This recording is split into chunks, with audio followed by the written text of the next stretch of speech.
कथा कौन बाच रहा है? तो कहा तुम रुका जी। तुम रुका जी कौन? तो कहा शंकर का ही कोई एक भाव, शंकर का ही एक स्वरूप, शंकर का ही एक अंश, शंकर का ही एक भक्त तुम रुका जी कथा को बाच रहा है। कथा करवा कौन रहा है?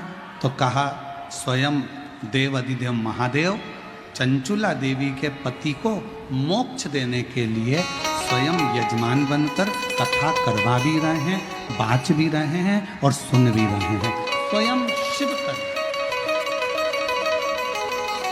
अब यहाँ जितने मेरी जीजियाँ बैठी हैं, जितने मेरे जीजा बैठे हैं, जितनी मेरी बेटियाँ बैठी हैं, बेटे बैठे हैं, जितनी मेरी माताएं बैठी हैं, जितने मेरे भाई बैठे हैं, आप सब अपने अंदर ये विचार कर लेना कि आप कोई साधारण मनुष्य नहीं हो। तुम्हारे रिश्तेदार की शादी में रिश्तेदार जाते हैं,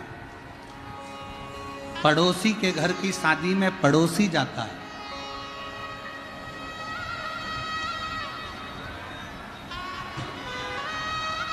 किसी के यहां से पत्रिका नहीं आई और तुम उसके घर के शादी में चले जाओगे क्या? जम के बोलो जरा।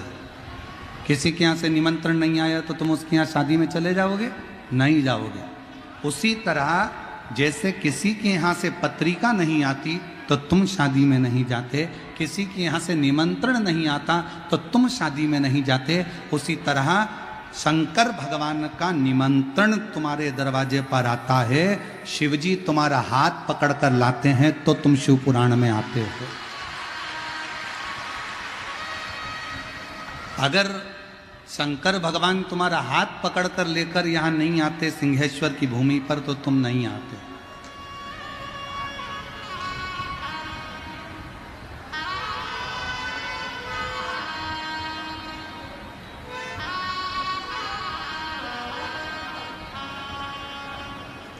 वो सिंहेश्वर नाथ ने तुमको बुलाया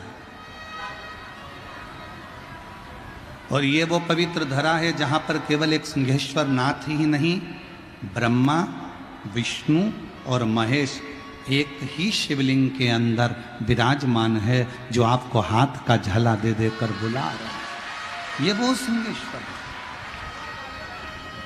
आप ये ना सोचें कि कथा में आप जा रहे हैं, नहीं नहीं, रिश्तेदार के यहाँ रिश्तेदार जाता है, उसी तरह शिव महापुराण की कथा में जितने पुरुष इस कथा को श्रवण करने के लिए आए हो, आप सब के अंदर शंकर का एक अंश है, आप सब शिव का एक प्रतिबिंब हो, इसलिए शिव महापुराण की कथा में आप पहुंच रहे हो। और जितनी मेरी जीजियां, जितनी मेरी बेटियां, जितनी मेरी माताएं इस कथा के अंदर अगर विराजमान हैं तो आप स्वयं शिव और शक्ति का एक प्रतीक हो। आपके अंदर माँ जगत जननी विराजमान है, आपके अंदर स्वयं देव अधिदेव महादेव विराजमान है, इसलिए आप शिव महापुराण की कथा तक पहुँचे हो, वरना आप शंकर की कथा तक नहीं पहुँच सकते।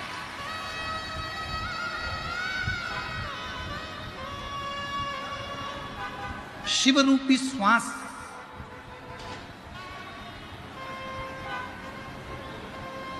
शिव रूपी श्वास शरीर से निकल रही है, आ रही है, जा रही है, तो ये शरीर है। और जिस दिन शिव रूपी श्वास निकलना बंद हो जाएगी, उस दिन ये शरीर शरीर नहीं रहेगा, फिर केवल ये शव बन जाए। शरीर से शिव गया तो शव बन गया, शरीर में शिव है तो फिर श्वास है, तो समझो कि ये शरीर।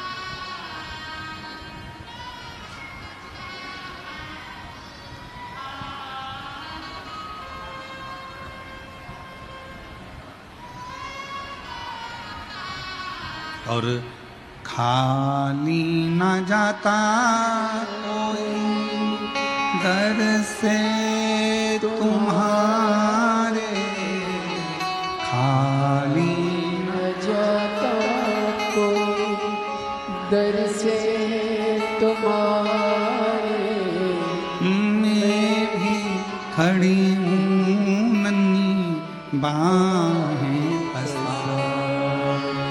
अपने हृदय लगा लो,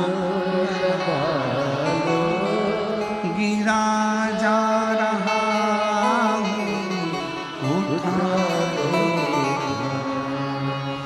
खोले अपने दर अब तो ना गिरी जा रही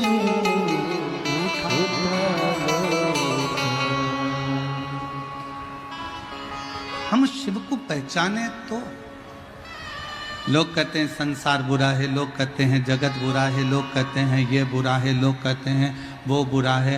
हम कहते हैं आप अच्छे बन जाओ तो पूरा जगत आपको अच्छा दिखने लगेगा। आपके अंदर शिव होगा तो पूरा संसार शिवमय नजर आए।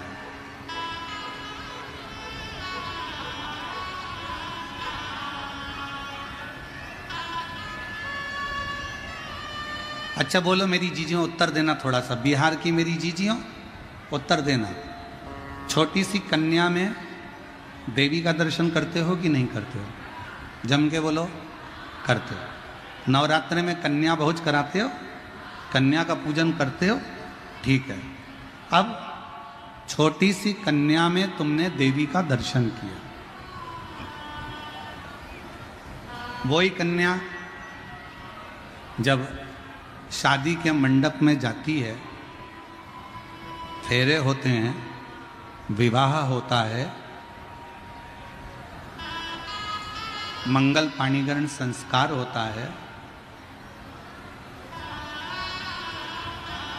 दुनिया का सबसे पहला विवाह, दुनिया का सबसे पहला विवाह मंडप में किसका हुआ था? तो आप उत्तर दे सकते हो, शंकर और सती का हुआ था। शिव और सती का सबसे पहला विवाह शिव और सती का हुआ था। उसके बाद में फिर राम जी का विवाह, फिर कृष्ण जी का विवाह, नारायण जी का विवाह, ब्रह्मा जी का विवाह, ये सब विवाह के क्रम बाद में। अब शिव जी का विवाह सबसे पहले हुआ। शंकर भगवान ने मां सती को वचन दिया, सती जब एक लड़की पाणी ग्रहण संस्कार में बैठेगी, उसका मंगल विवाह हो रहा होगा, उस समय पर लड़का और लड़की दोनों शंकर और पार्वती का स्वरूप होंगे। ये शिव ने कहा।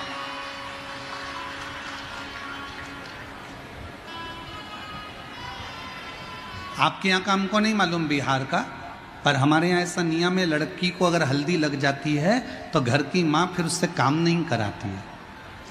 तुम्हारे यहाँ है क्या ऐसा नियम? लड़की की माँ कहती है बेटी रहने दे, तू मत काम कर, अब तुझे हल्दी लग गई है, अब तू मत काम कर, तुझे हल्दी लग गई। लड़के को अगर हल्दी लग जाती है तो कह देते हैं तुझे हल्दी लग गई, अब तुम बाजार मत जाओ, तुम ये काम करने मत जाओ, तुम पत्रिका बांटने मत जाओ, तुम ये सामान लेने मत जाओ, तुम्हें हल्दी लग गई। लड़के को हल्दी लग जाती है तो घर के लोग उससे काम करना बंद करवा देते हैं। लड़की को हल्दी लगती है तो घर के लोग उससे काम कराना बंद करा देते हैं। उनसे पूछो क्यों, तो किसी ने कहा हल्दी भरा हुआ शरीर लेकर कहाँ जाएगा, इसलिए। ऐसा नहीं है, हल्दी भरा शरीर क्यों नहीं, जब हल्दी बाजार में बिक सकती है, हल्दी बाजार में लग सकती है, हल्दी की दुकान चल सकती है, तो शरीर में लगने में क्या दिक्कत? पर हल्दी भरा शरीर लेकर, ऐसा नहीं है। वो हल्दी लगने के बाद शंकर और पार्वती का एक स्वरूप हो जाता है, इसलिए वो इधर उधर नहीं जा पाए, उसका स्मरण किया। वो शिव और पार्वती का एक प्रतिबिंब है। अब कन्या में जगदम्बा का दर्शन किया, विवाह के बाद में बोलते जाओ वर और कन्या में शंकर पार्वती का दर्शन हुआ। अब लड़की सौभाग्यवती हो गई, सौभाग्यवती हो गई, यहाँ से लेकर मांग तक उसने सिंदूरा भर लिया। सिंदूरा भरने के बाद नाक में नथनी, कान में कुंडल, होठों पर लाली, माथे पर बिंदी, चोटी का गजरा, पाँव का महाबूर, हाथ की चूड़ी, पाँव की पायल, बिछुड़ी, 16 श्रृंगार नारी ने कर लिए। जैसे ही 16 श्रृंगार हुए, 16 श्रृंगार जैसे ही पूर्ण हुए, पूर्ण होते से हम उसको सौभाग्यवती नारी कहने लगते हैं, हम उसको सौभाग्यवती स्त्री कहने लगते हैं। सौभाग्यवती का मतलब क्या होता है कि जैसे शंकर भगवान की धर्म पत्नी माता सती अपने पति के लिए सती हो जाती है, उसी तरह जब सिंदूरा चढ़ने के बाद अगर पति के लिए अगर पत्नी मौत से भी लड़कर अपने पति की जान वापस लेकर जाती है, उसको सती का भाव, उसको सात्विकता का भाव दिया गया। फिर वो पार्वती बन गई, फिर वो सती का रूप बन गई। तो हमारी शिव महापुराण की कथा कहती है कि जितने संसार के मनुष्य हैं, जितने पुरुष हैं, वो सब शंकर का एक स्वरूप है। उन सब के अंदर शिव बसता है, वो शंकर का एक प्रतिबिंब है। और जितनी मेरी माँ है संसार की, वो सब मेरे शिव शक्ति का, माँ जगत जननी का एक प्रतिबिंब, माँ दुर्गा का एक लाइन गुनगुनाते हैं लोगों ने, उसको गाया है, तुझ में रब दिखता है यारा में क्या, सब में शिव दिखता है यारा में क्या, हर एक में वही दिख रहा, सब में।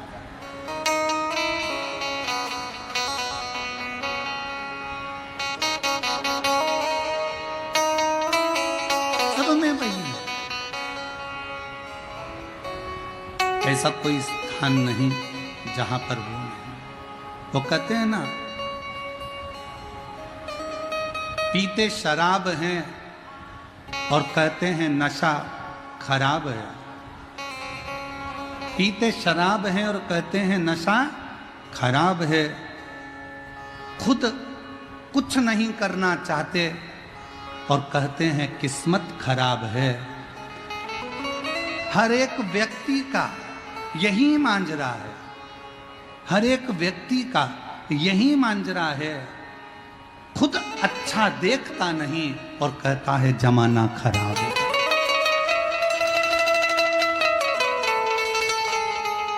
स्वयं कुछ करने को तैयार होते नहीं, मेहनत करने को। शिव महापुराण ने कभी यह नहीं कहा कि घर में बैठे रहो, अपना परिश्रम करो।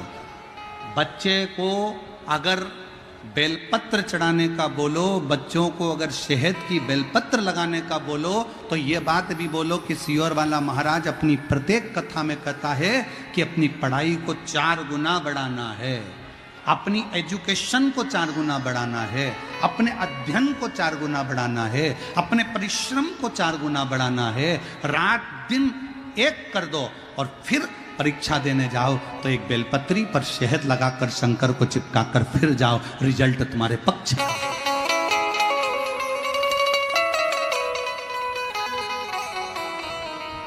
अब दुनिया के लोग तो आधी बात बताते नहीं कि मिश्रा जी ने कहा है बेलपत्री पर शहद लगाओ, पर उन्होंने मिश्रा जी ने जो कहा कि मेहनत भी तो करो, परिश्रम भी तो करो।